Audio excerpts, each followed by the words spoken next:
Boris Geheniau is a man I met at the Inman Connect conference in New York.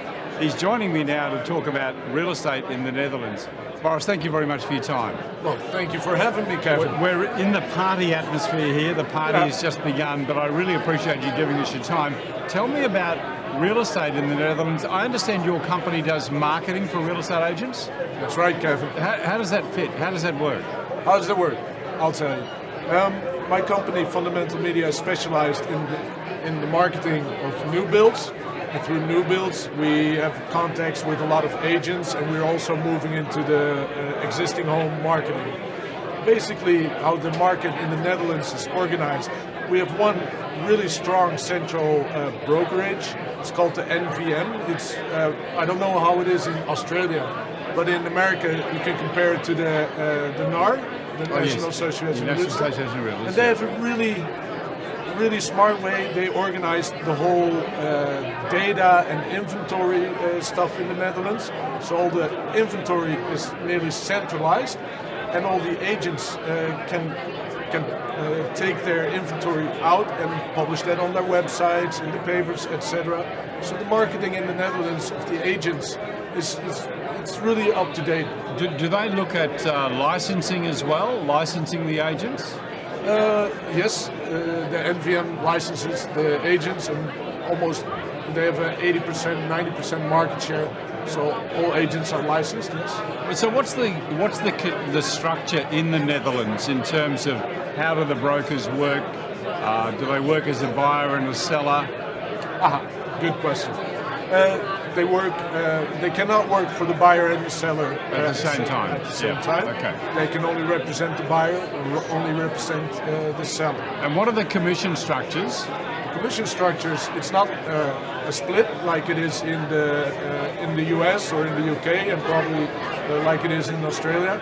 It's basically a flat fee of 1.7, 1.3%. Wow, either side or in total? In total. In total? In total. As a seller, you'd have an agent. As a buyer, you mostly don't have an agent in the Netherlands. You work with the listing agent? No, not even that. As a buyer, you look at the inventory on the central site. It's called Fundament.nl, and you contact the seller's agent, and that's the way the deal is done. So, how does the buyer then purchase? Do they have to work through the seller's agent? Yes. So the agent is actually working for the seller, not the buyer?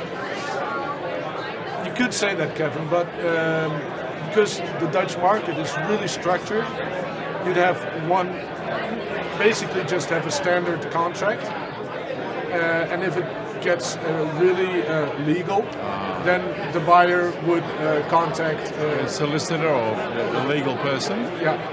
Yeah, very similar to what happens in Australia. Okay, I thought it was more like an English model in Australia. No, very similar like that in Australia. Yeah. The American system of MLS, where you have the multi-listing system, the buyer and the seller, the commission structure is so much higher, about 6%, 3% either side. Yeah. That would be like Christmas to you guys.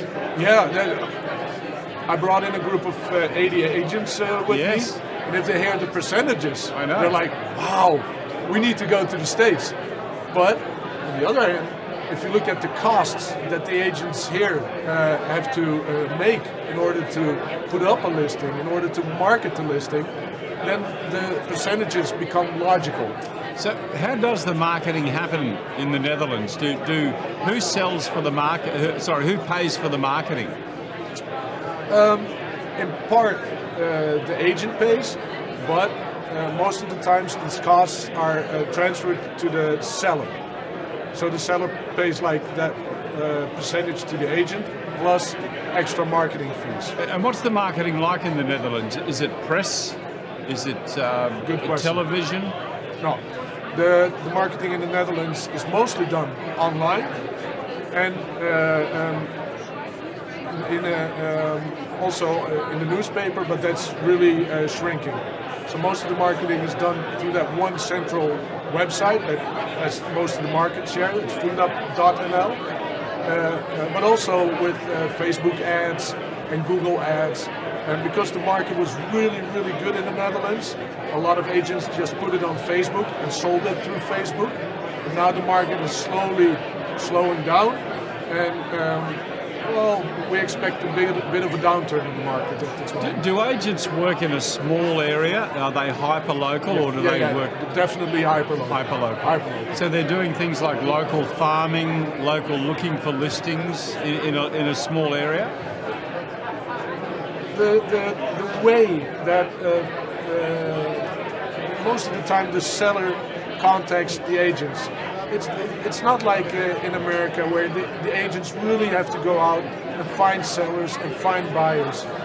Because the market is pretty regulated in the Netherlands, you know, the people come to the agents based upon their, and I'm trying to think of the English word, but based upon the reputation of the agents.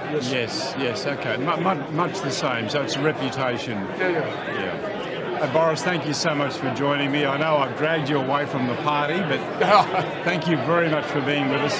Thank you for having me, Ken. Welcome to our part of the world, and it's a delight to meet you. Thank you. I will surely and happily come over to Australia, first as a vacation. We'll make that invitation. Thank you, Boris. Okay, thank you.